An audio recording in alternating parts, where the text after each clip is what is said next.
web app stuff already, this is probably going to seem kind of introductory. But for those of you that don't, API pen testing is actually really interesting stuff, right? It's partially really interesting because it's really widely variable. So when you're dealing with web apps a lot of the time, especially in like smaller to medium-sized enterprise kind of environments, you're dealing with a lot of the same stuff, right? It's like vendor product. You're seeing it over and over and over again, right? APIs, though, especially now, especially with a lot of tech startups, especially with a lot of newer apps that are coming out, we're really looking at what might, on the surface, superficially look very similar, but is actually really widely variable on the back end, right? And so a lot of this talk is going to be going over basics, right? We're going to talk about what APIs are, what type of APIs there are, some tools. I'm going to throw out a bunch of links, so like if people want to take pictures of the slides or whatever, I'm going to throw out a bunch of links for resources about testing different types of APIs. And also throw up a list of vulnerable virtual machines that you all can go plug away at, right? This is all sort of leading up to a talk I'll probably end up doing later, because I'm doing some research on GraphQL right now, which is kind of the new hotness in APIs. And I'll talk a lot about that as we kind of go forward. So who am I? I'm a former philosophy professor, right? I taught college for like 6 years. And academia doesn't pay. So I went on and did the one other thing that I knew how to do, which was computer things, right? And that was about it. It was around 5 years ago. Now I'm working as a pen tester full time, and it's super awesome, and it's way more fun than academia. I do a lot of like privacy, digital rights, and digital self-defense stuff, right? So I've worked with the Electronic Frontier Foundation. I've worked with other groups doing that kind of work. If anyone wants to know about what's going on in that space, I might not have time to talk about it tonight, but I will totally talk to you about it at length. Again, I've been in InfoSec for about 5 years. I started off in threat intel at a big financial institution. Moved over into doing pen testing, mostly app testing, at another big financial institution. And now I've moved over into doing, mostly what I do now is network stuff at a consulting company, right, at Red Team Security. I've given a lot of talks, right? I know a lot of people in this room. Like I've given talks at this meetup group. I've given talks at B-Sides Cleveland. I've talked about a lot of different, like really wide range of stuff. Everything from, port scanning North Korea to like, kernel modifications and secure Linux distributions, and now APIs, right? I'm currently doing research on GraphQL, as I mentioned earlier. GraphQL is the new hotness in APIs, and I'll talk all about that today. I'm also doing research on the EasyPass system, so anyone that has background in SDR, hit me up, because I'm trying to learn how to code SDR stuff right now, because the EasyPass system is really interesting to me. Like I said, I work at Red Team Security. We're a really small consulting company based out of St. Paul, Minnesota. I am the one remote employee. I'm the one person that lives here. Everyone else is based out in the Twin Cities. And I like the really odd, peculiar edge case stuff, right? Because that's what makes security fun, is really weird stuff that we come across every day. So what's an API? An API is an application program interface, right? So essentially, what we're looking at is we're looking at a headless interface that interfaces with a back-end system, right? Often through some sort of structure, right? We're going to go through SOAP, REST, GraphQL today. We're going to look at how those calls are different. And right now, what we're seeing a lot of is we're seeing web applications and websites move away from this sort of process that we had in the 90s. You go to a page and then you get a page load, you go to another page, you get a page load, you go to another page, you get a page load, and those page loads are relatively heavy. What we're actually looking at right now, like say Facebook, for example, right? You're loading a bunch of client-side code right at the beginning, and as you're sort of interacting with Facebook, it's sending these really light calls to the back end and sending data updates back to you, and that's rendering on the client side, right? And this is kind of the future. I mean, this is what we're really looking at. Twitter works this way. A lot of Google services work this way. It's a very different space on that level in that we're not interacting with heavy client-side applications anymore. What we're really interacting with is client-side code coming in and data being parsed and data being sent, right? And we're looking at a lot of data streams now, and that's changing a lot of AppSec. So APIs are used for all kinds of things, right? I don't know if people listened to the most recent episode of Risky Business. I was just listening to it on the way out. Some dude figured out that Twitter's API, for example, will let you upload your contact book and then tell you whether people in that contact book already have Twitter accounts. So dude uploaded like 1.5 billion auto-generated phone numbers and just enumerated every single phone number that Twitter had registered in the United States for Twitter accounts in one go, right? And that's something that's actually relatively common. You see that kind of stuff in APIs all the time because, I mean, there's rate limiting problems there. There's a lot of discussion about data protection, right?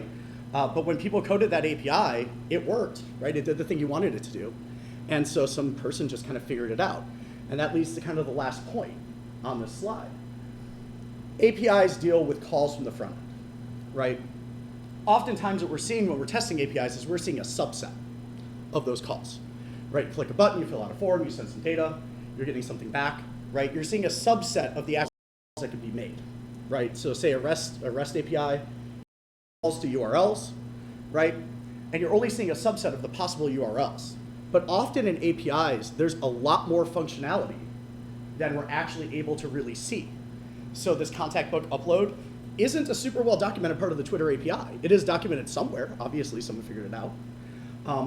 But when you're doing API testing, a lot of what you're going to rely on are things like client documentation and weird interfaces like Swagger UI, right? And I'll get into what Swagger UI is in a second because it's the greatest thing ever when you're testing REST APIs because it eliminates a lot of the work, which is really great. But whenever you're testing APIs, unlike a web app where you're kind of clicking stuff and you're seeing functionality and things like that, APIs often have a lot of hidden functionality that unless you have your access to the documentation, you're not even going to really know is there.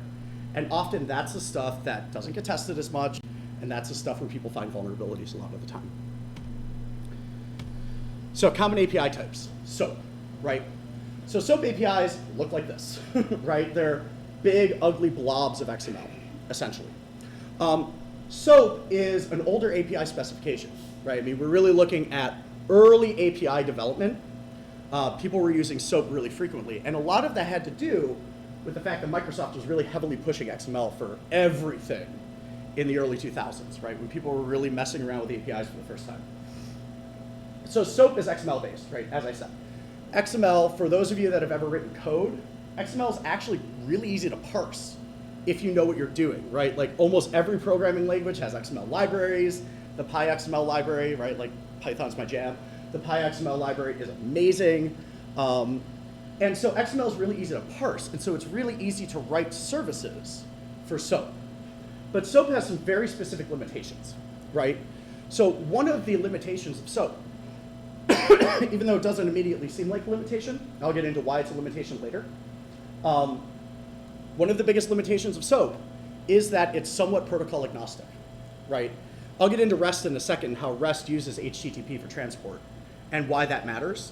But SOAP will take calls in HTTP, SMTP, TCP, UDP, or JMS, and there's others, right?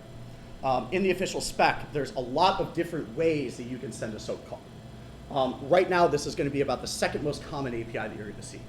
More and more and more, you're seeing REST, right? Since I've started doing AppSec testing, REST has become kind of the standard, at least in what I've been seeing. And I see a lot less SOAP, but knowing how to manipulate and test SOAP applications, like SOAP-based applications, is really important. One of the things that you're going to find in SOAP a lot, especially in older legacy stuff, is XML external entity injection. So how many people here know what that is? So it's exactly what it sounds like, right?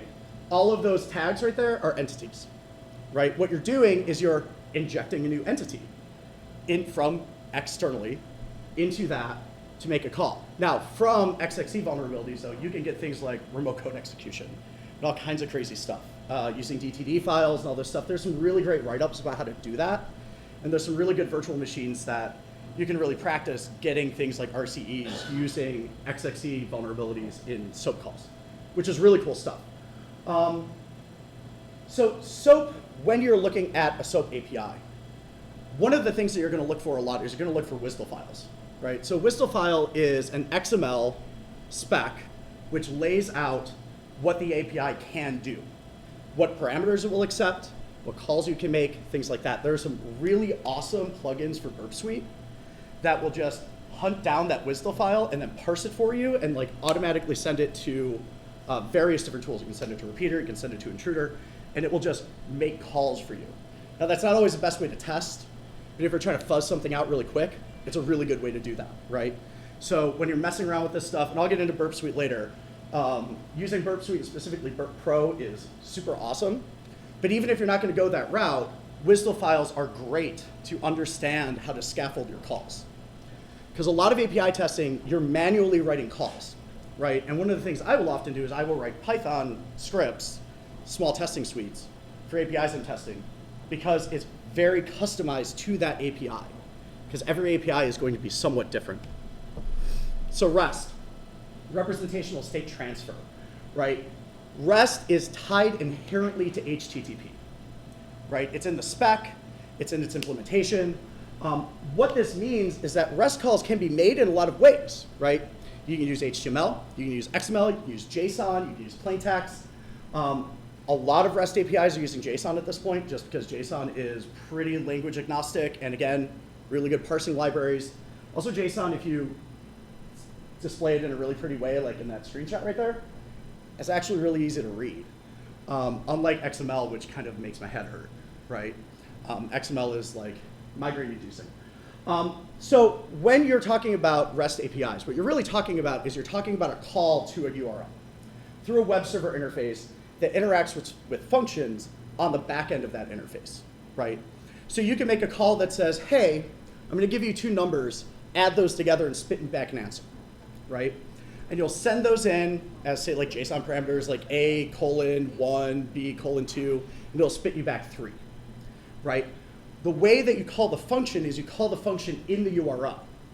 So it'll be like your website /API/addition or something like that. And that will be what you're sending your call to. Every function will have a different URL, which actually makes it really easy to organize when you're testing. Because anyone that's ever done AppSec knows that one of the biggest problems is keeping track of all your data and keeping it straight in your head. REST APIs are really, really, really easy to do that with. So through the use of URLs, right, and through the use of these really light, mostly JSON calls, REST APIs are incredibly light on serverless, which is why they've become sort of the standard at this point. So when you're running a service like any Google service or whatever, you're having millions and millions of concurrent logons. With a SOAP API, you would need tons of resources to handle that. With a REST API, you need a fraction of that, and that's why REST has become sort of the standard that we're looking at. But REST is different from SOAP in another really important way, right? SOAP is a protocol, right? SOAP has a spec. SOAP has specific handlers on the back end that can deal with it. A lot of those handlers are prepackaged, right? And a lot of those handlers are heavily limited. REST, on the other hand, is an idea. It's a concept, right? It's sort of a sketch. It's like, look at this cool thing we can do. Try and do that cool thing, right? And what that means is that not only is it lighter, it's also radically more flexible, right? You can write REST APIs using Flask in Python in like a half an hour, and they'll work really, really well. Because all you're doing is you're sending a call, and it's going, cool, when you get something on this call, parse these parameters, do this thing, spit back the answer, done. And you can write all of that in Python, right? You don't actually really need anything else. You don't need to learn a specific framework. You don't need to learn a specific program. You do need to learn all that stuff when you're dealing with SOAP, right? And so, again, REST APIs can be used to trigger functions. And that's one of the things that, when you're testing an API, you're really, really looking for, right? You're looking to see, hey, if I send data back here, what is it doing to that data? And a lot of the time, you're kind of speculating a bit, but that speculation, if it's logical enough, you'll actually get a good enough idea of what it's doing to understand how you can manipulate it, right? But a lot of the time, REST APIs are used mostly for data read-write. You're querying, right? You're writing data to a database, and a lot of REST APIs are really limited to just that. And that also limits your attack surface relatively significantly, right? And so trying to parse out abstractly what the functionality behind an API is actually one of the most critical points. And I'll get into behavioral analysis at some point as we go through this, but it's one of the most critical points in the process of testing an API, specifically REST. So GraphQL, I said I was going to talk about GraphQL. That's a GraphQL, well, that's an introspection schema for GraphQL, right? I'll talk about what that means in a second. But essentially, GraphQL was internally developed by Facebook around 2012, right? And then they kept it a closely held secret for a while. But they open sourced it in 2015. And it kind of took a while to take off, right? But now GraphQL is this vastly expanding space. Now, what's really different about GraphQL, as opposed to anything else, is like REST, for example. You're making a call to a function. That function's querying a database directly, and then it's spitting you out an answer, right? Or it's engaging in a function and then spitting you out a result. GraphQL is really different in a very basic way. Essentially, GraphQL sits in the middle. So you're making a call into a GraphQL endpoint that is doing some activity and then sending it on to functions, databases, things like that. So GraphQL comes as a software package, right? It is standard in that sense. The way you use GraphQL is not. The other big difference about GraphQL is, say you're querying data in REST, and you go, I want all data referring to user ID 1, and it'll spit you back everything. And you can't really select by saying, I just want the name and the address, or something like that. But with GraphQL, the way that data is conceived of is entirely different. So in this call right here, you can say, make a call to query restaurant, right? And you can query a specific kind of restaurant. You can query all restaurants. You can choose any one of those parameters to fill out or not fill out, and it will spit you back exactly the data that you asked for in the order that you asked for it in, which is really cool, right? It also makes testing GraphQL kind of a nightmare because structuring GraphQL calls the right way manually can be very, very, very difficult when all you're doing is looking at a schema. Right, and I'll get into tools that are used to do this in a little bit, like tools that will really help with crafting GraphQL stuff. I am seeing this more and more and more. I've done a number of API tests since I moved into the consulting space, and more than half of those have been GraphQL, right? Which I honestly had never actually seen before moving over. And so I've been doing a ton of research into this, and I'll talk about that in a little bit too. So, one of the really interesting things about GraphQL when you're testing is that by default, and up until this point, there's no way to turn this off, you can run what's called an introspection query, right? So if you're trying to understand what's in a database, like a SQL database, you have to figure out a way to gain access to the schema, right? That could be through like SQL injection. You could get a command shell on a machine, log yourself in or whatever, right? But you don't actually really know what's in that database until you do something. Right, if you generate an error, it's going to spit out a bunch of fields for you, and like that's really cool. Somebody left a like database spin-up script on a web server somewhere, you can figure that out. But GraphQL lets you run introspection requests that spit the schema out for you. Now that schema is the schema for everything, because GraphQL doesn't run functions. GraphQL only does data write and data read, and that's it, right? And so because of that, what you often get when you go, hey, give me your schemas, you get this big, huge, long, hierarchical list of JSON. And it tells you, here's all the parameters, here are all the objects you can call parameters in relation to, and then it is completely up to you to figure out how to make those calls the right way. Which, the first time you ever touch GraphQL is going to feel pretty mind-bending, but it's actually really cool. One of the things that you'll see with GraphQL APIs a lot, especially when you're testing something from the front end, is you're going to see an almost like webhooking type structure. So as you migrate through an application, you're going to see data flying back and forth on the back end that isn't related to any intentional request you made. So you're going to move to another page, and it's going to go, I need this data, it's going to send it back, it's going to render. You move to another page, it goes, I need this data, it's going to send it back, it's going to render. All of those calls are able to be manipulated, which is really, really interesting. Because you can do some really, really cool stuff as far as injecting data into GraphQL and pulling data back out and doing things like SQL injection, and in a lot of cases, no SQL injection, right? A lot of GraphQL is backended by like MongoDB and stuff like that. So before we get into tools and stuff, I want to go over some basics. So common API vulnerabilities, right? Things that you're likely to see. Yeah, shoot. Yeah, we can do that. Hold on. There we are.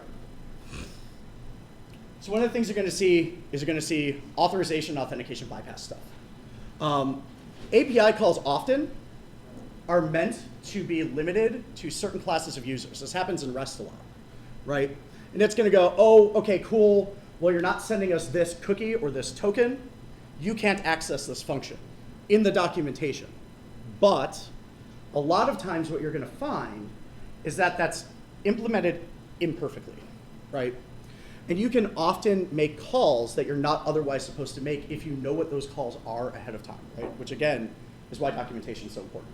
Sensitive information disclosure. You're gonna see a lot of this in stuff like IBM applications. When you're testing an IBM app, especially any of the ones that have been written recently, one of the things that you'll see if you're really paying attention to the traffic flying back and forth is you're gonna load that thing and it's gonna send you a big blob of data. Now, most of that data you don't actually need or use.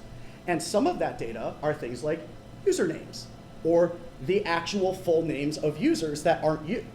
That might just be someone in the system, right? And this has been called out in IBM stuff pretty consistently over the last few years, and they're getting a lot better.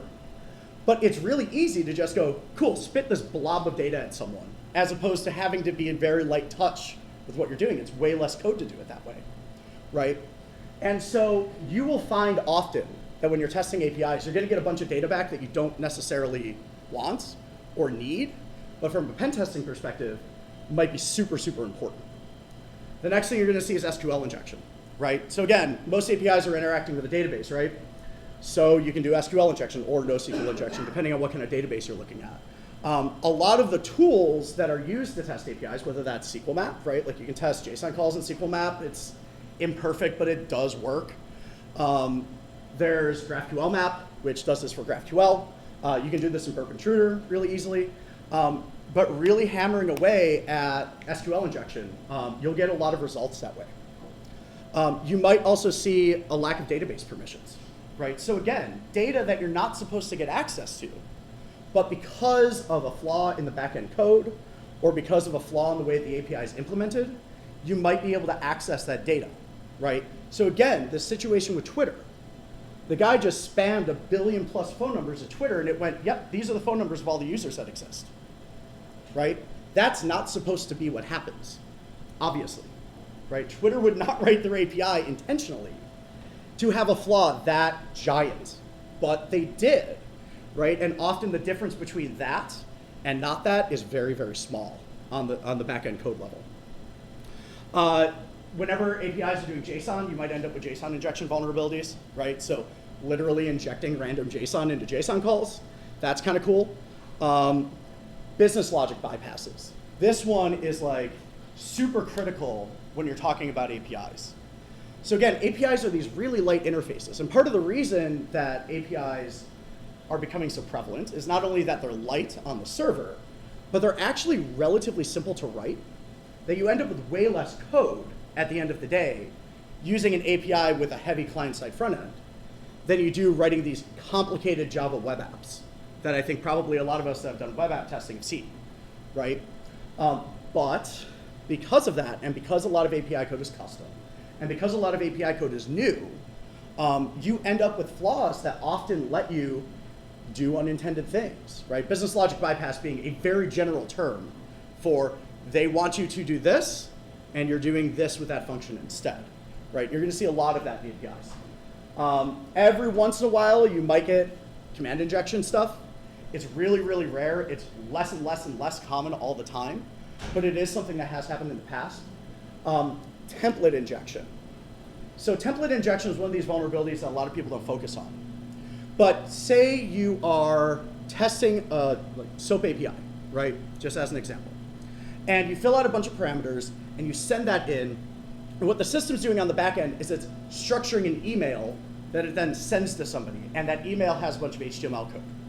Okay, what it just did was it just took your data and injected it into a template. Now, when it does that, it's using a templating engine most of the time to do that. And those templating engines are pretty notorious for having template injection vulnerabilities, which can lead to things like remote code execution. Jinja 2 very notoriously had one. It was like 5 or 6 years ago. And people were hitting that all over the internet because it was so obvious, right? But you might see things like this, especially in custom design APIs. Directory traversal and local file include, right? Especially anytime it's trying to call a file. So a lot of APIs will be like, hey, give me the content of this file. And you go, nope, give me the content of this other file, please. And it just does, right? Because it's not sanitizing anything. Malicious file upload. So APIs often will not just use get and post calls, but they'll also use put and patch calls, right? So a put call is a call that sends data into an application, right? A patch call is a call which updates data in an application. And so if what you're doing is you're saying, okay, cool, the data from this call is going to be used in this way to generate this kind of file to do this kind of thing, you can manipulate that, right? And you can end up with malicious file uploads. You can upload PHP files this way. If it's allowing you to upload files, you often could just send whatever you want to it, which is kind of cool. So like anyone that's ever had a lot of fun with PHP web shells, like this is one of those situations where web shells become especially really, really useful. Cross-site scripting, right? So cross-site scripting is one of these kind of edge case things sometimes. One of the things that APIs will do sometimes is you send data, it comes back, it renders in a UI. If it renders in a UI, there's the possibility of executing JavaScript in the browser, right? Just inherently. Now, if they're sanitizing properly, that won't work. But if you are sending data back to the API and then calling it and it's coming back to you, so if you have both write and then later read, you can often trigger cross-site scripting in a variety of different ways. It's often client-side, so it's not the coolest stuff ever, but you sometimes can. Cross-site request forgery is super common in APIs because one thing that people who write APIs very rarely do is add CSRF tokens. Almost never. It almost never happens. And so you can CSRF your way to heaven on APIs all day, right? And if CSRF is your jam and you're doing like, you know, adversary simulation kind of engagement and you're trying to social engineer people, you can use APIs to do that. And it actually can be very effective. And again, lack of database permissions, right? So sometimes the database just won't have permissions. Someone wrote a database spin-up script for like dev purposes, and then they just went, hey, cool, we're just gonna keep using that. But when you do that, there's no limit often in what data you can access because they wrote that for developers, right? Developers need to debug things. And so often checking to see what data you can hit and what data you can't hit becomes a really big part of API testing. So API enumeration. One of the hardest things about testing APIs is you're often testing kind of blind, right? You might get some documentation from a client, maybe. Often when you get documentation, it's like a bunch of random URLs and then a bunch of parameters, and it doesn't really make a lot of sense. And so when you're testing APIs, there are ways to gather the information that you need to be able to write the calls that you need to write to do the testing effectively. Again, first and most primary way is good client documentation, right? Not all client documentation is good, but when it is, that is like hands down the best source of data. Because often when client documentation is good, they go, here's this thing, here's what this function does, here's a bunch of example calls, have fun, right? And that gives you most of what you need right there. WSDL files, right? We already talked about those. They're essentially spec sheets for APIs, right? If you can get a WSDL file and parse it, you're gonna get a lot of data about what you can and can't do, or what the developers think you can and can't do. Let me just put it that way. Swagger files and Swagger UI. So over there is Swagger UI. Swagger UI is kind of awesome. People leave it exposed all the time. Essentially what it is it's a graphical interface to the API. And it has every possible call. It gives you all the possible parameters, right? It usually has authentication functionality. So you just sit there and go, cool, I'm gonna auth, I'm gonna grab this cookie out of Burp Suite, I'm gonna plug it into all these calls, I'm just gonna hit them all at once. And you can't make mistakes. Because when you're using Swagger UI, you're not manually building the calls anymore. Swagger UI is building the calls based on the developer's spec. And so unless there's a major error in the code base, you eliminate your margin of error when you find this interface. It's actually really incredible, and they're around more than you would imagine. GraphQL. So GraphQL and other GraphQL tools. GraphQL is the official web IDE for the GraphQL project, right? You run it client side, you get a little IDE in your browser or whatever. But GraphQL, by default, will do the introspection request immediately. So you just hit the little button and go, hey, can you tell me what the schema is for this URL? And it goes, yeah, sure, here. Just spits it all out in a nice little window on the side. And then you can use that and directly reference as you're writing calls in the other pane, because it is an IDE, right? So it is a coding interface. You write calls in the other pane, and it'll go, that's a good call, that's not a good call, before you even send it, right? So GraphQL is really, really, really critical when you're testing GraphQL stuff, especially because the other tools that now currently exist require you to already know what the call looks like to be able to do injection attacks on it, right? So you already have to have good call structure from scratch, and GraphQL is going to help you do that. But probably the most important thing in API testing is behavioral analysis, right? There's no tool for this, right? The tool is you, right, and your experience. Just like when you're testing any web app, or any server, or any weird service you get back on an Nmap scan or whatever, and you poke at it, and you see what it does, and you poke at it again, and you see what it does, and you poke at it again, and you see what it does, and in that process, what you're doing is you're gathering enough information together to be able to start to understand what that service is doing, right? You're essentially building an abstract understanding in your mind about what that service does.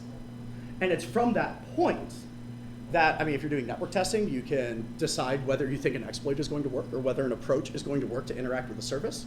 When you're doing API testing, you can really start to understand, if I send data in this way and it comes back this way, what does it do, right? And that's probably the most critical skill in API testing, is developing that sense for behavioral analysis. Because at the end of the day, because APIs are so customized, a lot of understanding around an API from a pen tester's perspective is not coming from sitting down talking to the development team. It's coming from poking at stuff and seeing what happens, just like any other form of pen testing in that way. So basic guide to useful tools. First and foremost, Burp Suite, right? And like every web app tester says this, but like get Burp Suite and pay for the license if your employer won't pay for it. Because Burp Pro is a godsend. The ability to like run Intruder at 200 threads in one go. I mean, if you're not going to knock a server over, you can do that in the Pro version. In the free version, it's like, what is it, 10 threads I think it caps out at or something like that. It's really, really slow, especially when you're trying to run an injection list of hundreds and hundreds and hundreds of injection strings, right? It'll take hours to do that in the free version. Get the Pro version, right? I mean, people that work in pen testing, especially web app pen testing, usually your employer is going to pay for that. So like, by all means, if they're not, please ask them. But Burp Suite is going to be the primary tool that you are going to use across API testing, regardless of what type of API it is. The other thing about Burp Suite is, because it is used so heavily in API testing, there's a lot of really, really, really good plugins written for Burp Suite for different types of APIs, right? So just up there, Whistle Wizard, Whistler are plugins which go find Whistle files and parse them for you, and then help you ingest them into tools, which is really, really cool. It eliminates a lot of work. There's a GraphQL Raider was one that just literally got released, like I think it was like a few weeks ago by Portswigger.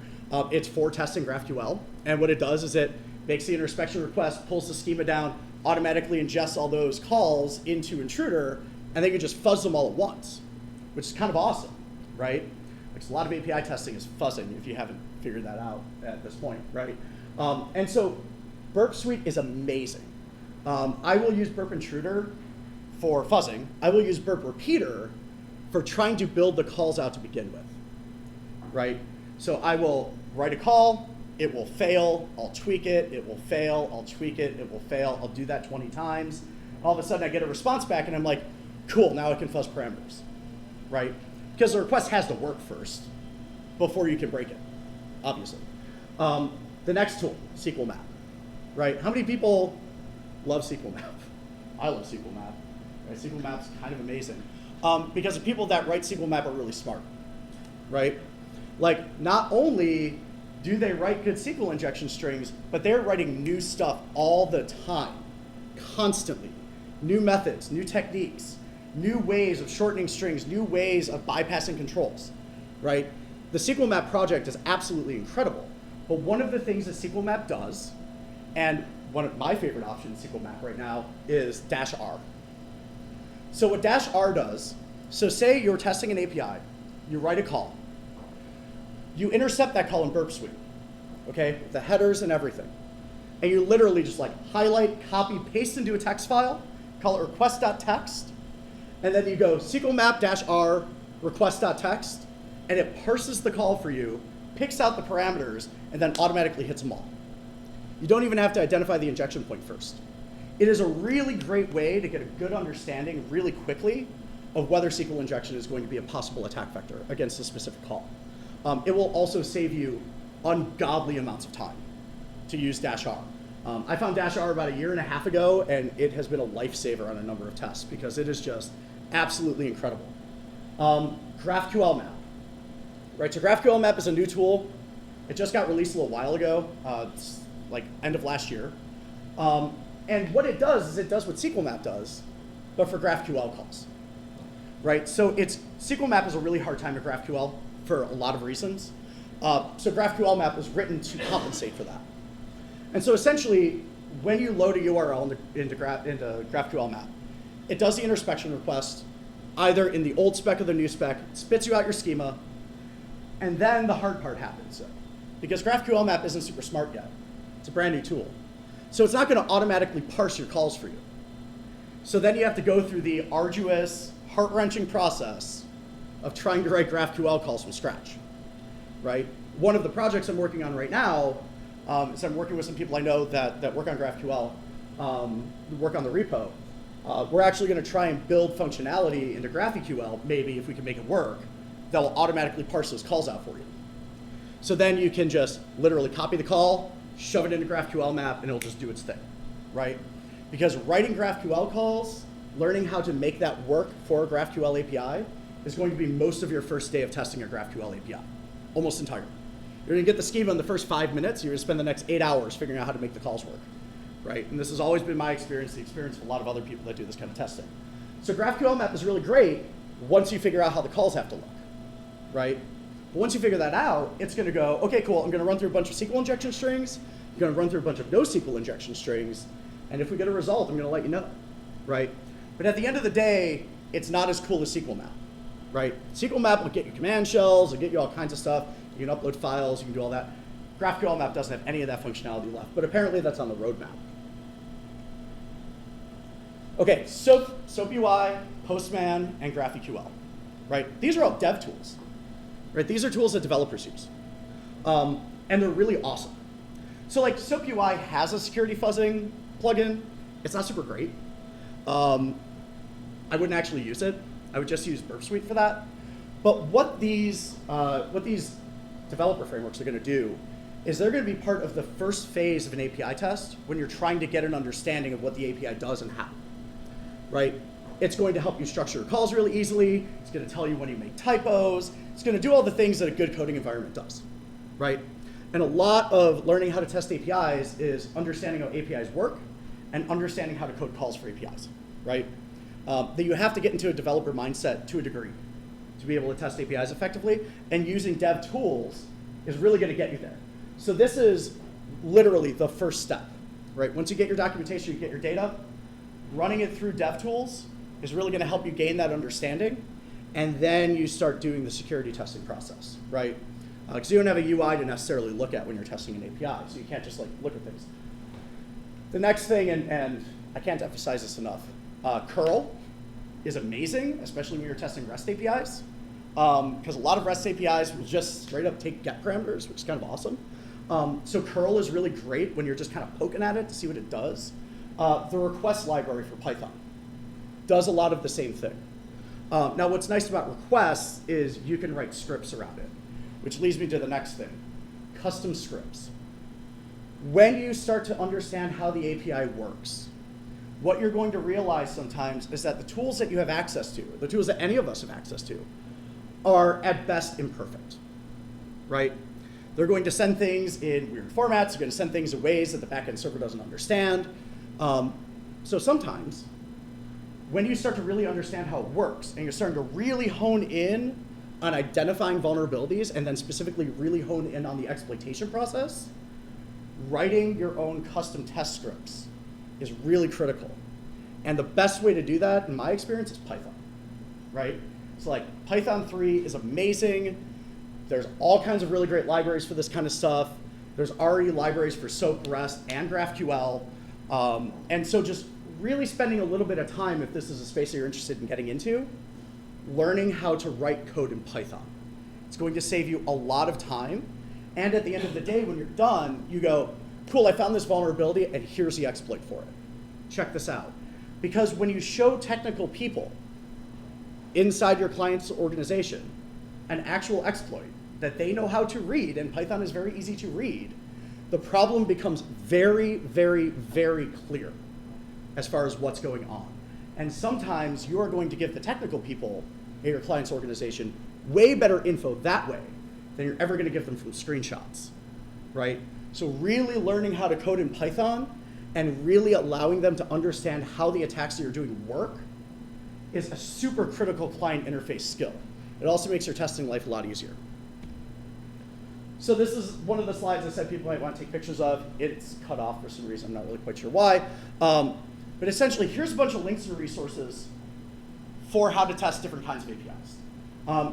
Because it's cut off, people want to see my screen afterwards or whatever, like I can totally show them that. These are, I mean, we're talking entry-level basics. But what they're going to do is they're going to get you the basic concepts you need to be able to do the research from that point, right? And these are just the ones that I've kind of accumulated over time that I found really useful. I'm sure a lot of other people have a lot of other resources. But this is, as far as I'm concerned, a pretty good list to start with. Next, training VMs. APIs feel weird when you test them for the first time. They really do. It feels like everything's kind of off a bit. Because if you're used to testing web applications, a lot of the time what you're used to is you send something in, you see whether or not there's a visual cue that something happened or not, and then you kind of walk and attack it. APIs don't work that way, right? You have to really understand what server responses look like, what error messages look like. You have to really get an understanding of that. The best way to do that is to get hands-on, right? So these VMs are super awesome. So like the SOAP VM, you can just get from VulnHub. If anyone's never been to VulnHub's kind of awesome. It's just like downloadable vulnerable virtual machines. Really, really cool. The REST machine that most people are recommending is the Hackathon machine. You can get that off GitHub. It's developed by Rapid7. And it does a lot of SOAP stuff in a really, or a lot of REST stuff in a really interesting way. The GraphQL machine that I have found the most useful is actually on HackTheBox. So how many people have accounts on HackTheBox? I do. Like HackTheBox is awesome. And if you have an account on HackTheBox, totally pay for the subscription. Because being on a machine with like 20 other people, 15 of which have no idea what they're doing, and they accidentally delete index.html all the time, really sucks, right? So when you're down to like, you're the only person on that box, or there might be one other person, and most people who are paying the like 120 bucks a year to do it probably know what they're doing, it makes it a lot easier. But the help machine on HackTheBox, which I can talk about this because it's already been moved into the retired machines, is a the exploitation path involves exploiting a GraphQL API, right? So that's the link to the write-up about it. There's also a write-up, like the official write-up from HackTheBox. They're both really useful, especially if you're just learning GraphQL. But really get into this machine. It's pretty cool the way that works, because it involves a bunch of like really interesting modifications to GraphQL calls to get you what you really need. So if this is a space that you want to get into, like definitely dive into that. So yeah, that's all I have. Does anybody have any questions? To the what? To that one? Oh, the tools, yeah. There's two of them here. Oh no, this is the tools. Oh, learning resources, this one, yeah. I was going to say some other good resources are like Postman.io and Swagger Hub. Yes. Sometimes APIs, people just push stuff out there and then they secure it later. Sometimes they forget. They publish documentation, they don't secure it. When they start out creating APIs, sometimes they don't segment like admin interface